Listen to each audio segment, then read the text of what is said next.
আমাদের এখানে এতটাই গরম যে কিছু বলার নেই। লিটারালি এই টাইমটা আমি প্রচণ্ড শিলিগুড়িকে মিস করছিলাম, বিকজ এখানকার মতো গরম ওখানে ডেফিনেটলি নেই। আই উইশ যেন এই ওয়েদার ফর এভার স্টে করে।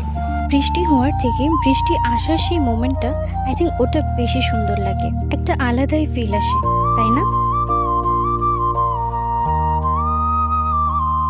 তারপর ছাদে কিছু জামা কাপড় মেলা ছিল, সেটাকে তুলে নিয়ে নিচে চলে আসলাম।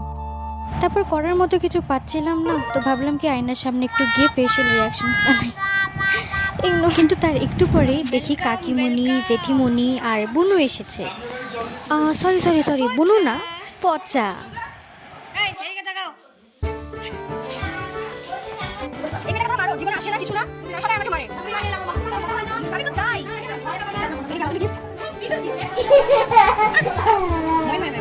তারপর ম্যাডাম একটু জল চাইলো, তো তাকে একটু জল দিলাম। মানছি আমি একটা দিদি, আমি তো মানুষ, আমরা প্রজেক্ট করেছি, আমি কেন তো প্রজেক্ট করবো? ইংলিশ হ্যান্ডরাইটিং ভালো তাই।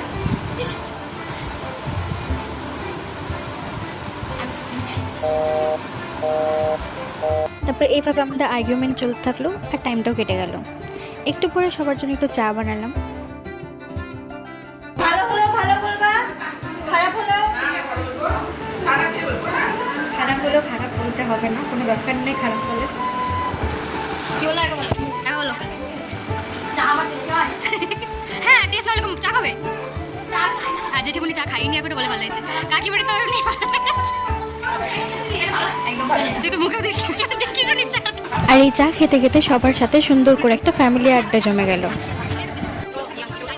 আর এই যে জমিয়ে পুরো গল্প করা হচ্ছিল। যেহেতু আজকে ওয়েদারটা খুব সুন্দর ছিল, তো আমি আর বুনু রাত্রেবেলা ছাদে গেলাম আর এই সুন্দর ভিউটা এনজয় করছি।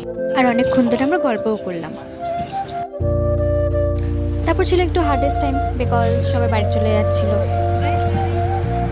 কাকিমণির তো খারাপও লাগছিল, তো কিছু করার নেই। So bye bye everyone, see you in next blog, tata.